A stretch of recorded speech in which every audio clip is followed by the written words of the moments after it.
ঘরের মাঠে বিদায়ী টেস্ট, মাঠে বসে প্রথমবার সচিনের খেলা দেখছেন মা, ছিলেন পরিবারের অন্য সদস্যরাও এবং অবশ্যই বন্ধুরা। বিদায়ী টেস্টকে ঘিরে সচিনের অবশ্য আরও পরিকল্পনা রয়েছে। 18 তারিখ তিনি একটি পার্টি দিচ্ছেন। সেই পার্টিতে থাকবেন 61 শতরানের মালিকের 100 জন ঘনিষ্ঠ বন্ধু। বন্ধুদের মধ্যে কার্ড বিলি করার দায়িত্ব পড়েছে সমীর দিঘে ও অতুল রানাডের ওপর।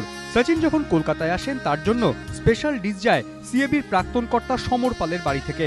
18 তারিখের পার্টিতে তার নামও রয়েছে আমন্ত্রিতদের তালিকায়। বন্ধুদের মতোই সকল সচিন ভক্তরই আশা ছিল ওয়াংখেড়েতে 17 রানের আগে থামবেন না তিনি, কিন্তু 74 রানে সমাপ্তি। বিদায়ী টেস্টে এর আগেও অনেকে বড় রানের ইনিংস খেলেছেন। গাওয়াস্কর বেঙ্গালুরুতে পাকিস্তানের বিরুদ্ধে শেষ টেস্টে করেছিলেন 96। সৌরভ গঙ্গোপাধ্যায় নাগপুরে তার কেরিয়ারের শেষ টেস্টে অস্ট্রেলিয়ার বিরুদ্ধে করেছিলেন 85। অস্ট্রেলিয়া স্টিভও ভারতের বিরুদ্ধে সিডনিতে শেষ ম্যাচে করেছিলেন 80। শ্রীলঙ্কার অরবিন্দ ডিসিলভা শেষ টেস্টে বাংলাদেশের বিরুদ্ধে করেছিলেন 206। ইংল্যান্ডের নাসির হোসেন বিদায়ী ম্যাচে করেছিলেন 103। ব্র্যাডম্যানের সতীর্থ বিল পন্সফোর্ড শেষ টেস্টে তার কেরিয়ারের সর্বোচ্চ 266 রান করেছিলেন।